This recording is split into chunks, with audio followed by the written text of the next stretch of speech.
Let's study about polity. Polity में सबसे पहला चैप्टर जो है उसे कहते हैं बेसिक कॉन्सेप्ट्स, जिसमें कि हम ये समझने की कोशिश करते हैं कि कुछ 5-6 चीज़ों की डेफिनेशन जो कि पॉलिटी में अगेन एंड अगेन रिपीट होंगी।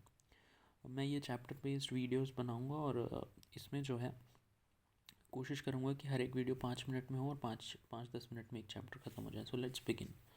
तो सबसे पहले बेसिक कॉन्सेप्ट्स में 6 डेफिनेशन है। पहला क्या है, नेशन। दूसरा है स्टेट।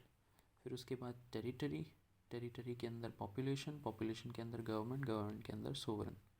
तो इस तरह से ये 6 चीज़ें हैं जिनकी डेफिनेशन देखनी है। फिर नेशन और स्टेट के बीच में क्या रिलेशन होगा, दैट इज़ नेशन स्टेट क्या होता है, स्टेट नेशन क्या होता है। फिर स्टेट और गवर्नमेंट के बीच में क्या रिलेशन है, ये चीज़ हो गई। सबसे पहले आ जाते हैं नेशन के ऊपर। तो नेशन क्या है, सिर्फ और सिर्फ एक फीलिंग है, एक मेंटल कॉन्सेप्ट है। ठीक है, जब जो पीपल हैं, एक टेरिटरी में रहने वाले लोग, जब उनमें एक सेंस ऑफ वननेस होता है, एक सेंस ऑफ बिलोंगिंगनेस होता है, तो उसको नेशन बोलते हैं। ठीक।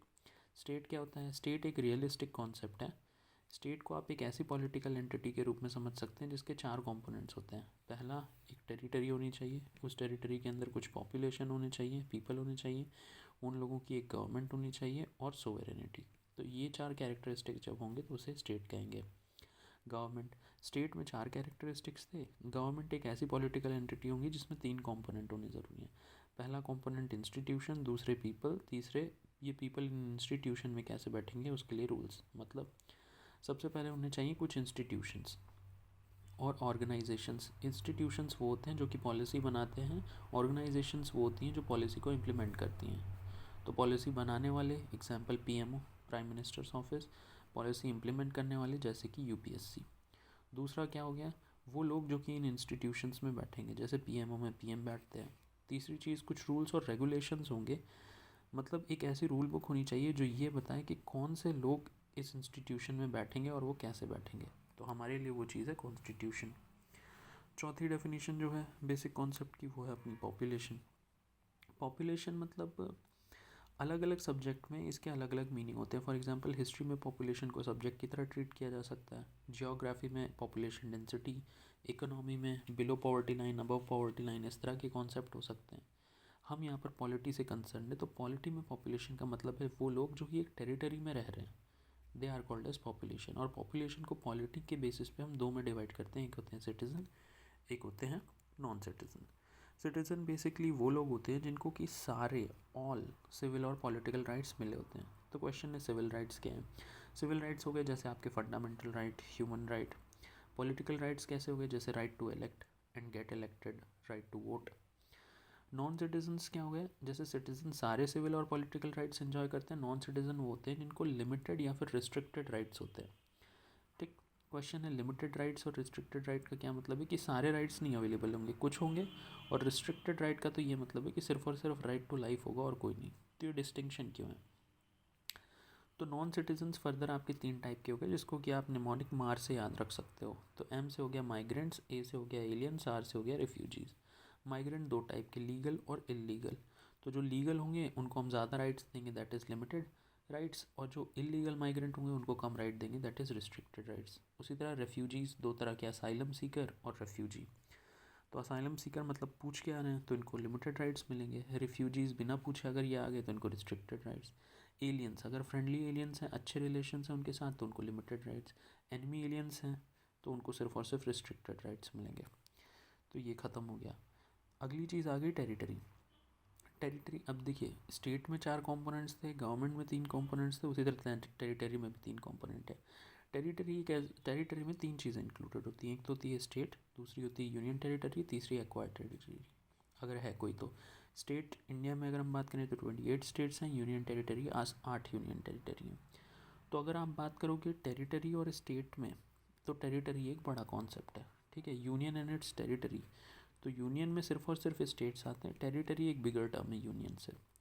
छठी और लास्ट डेफिनेशन है सोवेरेनिटी की। तो सोवेरेनिटी को 2 डायमेंशंस में देखना है, एक होती है उसकी इंटरनल डायमेंशन, एक एक्सटर्नल डायमेंशन। इंटरनल डायमेंशन क्या होता है, it is the supreme power of the state over it's RPT, that is resources, population and territory.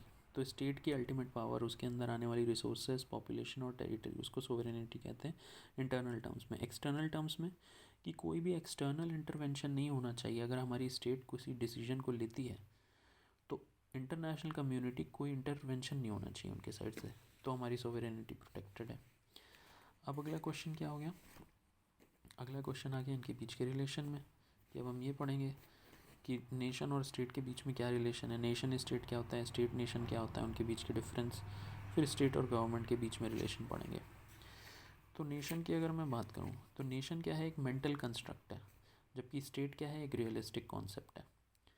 Nation सिर्फ दिमाग में है, स्टेट एक्चुअल में एग्जिस्ट करता है। देन नेशन का मतलब क्या होना चाहिए, एक सेंस ऑफ वननेस होना चाहिए, सेंस ऑफ बिलोंगिंगनेस होना चाहिए, जबकि स्टेट होने के लिए 4 चीज़ें ही चाहिए, टेरिटरी, उसके अंदर पॉपुलेशन, उनकी गवर्नमेंट, वो सोवरेन।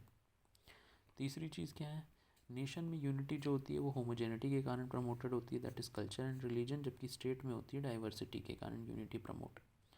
अगला नेशन स्टेट और स्टेट नेशन में क्या अंतर है। नेशन स्टेट मतलब ऑलरेडी वो नेशन है, स्टेट बनना चाह रहा है, मतलब ऑलरेडी फीलिंग ऑफ वननेस है, लेकिन उनके पास जो 4 कंडीशन चाहिए स्टेट के होने के लिए वो नहीं है। एग्जाम्पल के, या चलो ठीक है, स्टेट नेशन क्या होता है, ऑलरेडी स्टेट है लेकिन उसे नेशन बनना है। ऑलरेडी स्टेट है मतलब 4 कंडीशंस तो हैं उसके पास, लेकिन फीलिंग ऑफ वननेस नहीं है। तो नेशन स्टेट का एग्जांपल है पैलेस्टीन, जबकि स्टेट नेशन का एग्जांपल है इंडिया। ठीक। अगली चीज़, स्टेट और गवर्नमेंट के बीच में क्या डिफरेंस है। अच्छा, इंडिया की बात किया जाए तो इंडिया क्या है, इंडिया एक स्टेट है, मतलब हमारे पास वो चारों कंपोनेंट है, टेरिटरी है, पॉपुलेशन है, गवर्नमेंट है, सोवरेनिटी है, लेकिन फीलिंग ऑफ वननेस की कमी है। So we are trying to become a nation, we are a state which is trying to become a nation. State और गवर्नमेंट के बीच में क्या रिलेशन डिफरेंस है, बी पॉप्स, बी यानी बिग, पी यानी पावर, ओ यानी अपोज, पी यानी परमानेंट, एस यानी सोवरेन। मतलब स्टेट की बात करें तो स्टेट एक बिगर कॉन्सेप्ट है, ठीक है, इसके अंदर 4 कंडीशंस आती हैं, टेरिटरी, पीपल, वो पीपल की गवर्नमेंट, उनकी सॉवरेनिटी, वो पीपल की गवर्नमेंट।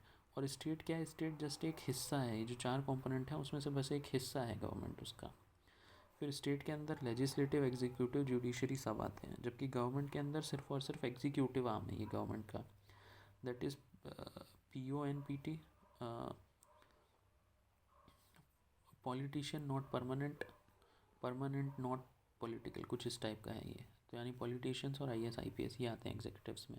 स्टेट अगेन जैसे बताया बिगर टर्म है, तो इसमें कंट्री के सारे पीपल आ जाएंगे, 140 करोड़ लोग, जबकि गवर्नमेंट में लिमिटेड नंबर ऑफ पीपल, सिर्फ 790 MP आएंगे, और जो सेंट्रल गवर्नमेंट के एम्प्लॉयज़ हैं जितने भी 40-50 लाख हो। देन अगली चीज़ क्या हो गई, पावर में की बात अगर की जाए तो स्टेट के पास सारे पावर्स होते हैं, लेकिन वो उन पावर्स को एक्सरसाइज नहीं कर पाता, वो इनहेरेंट पावर्स हैं।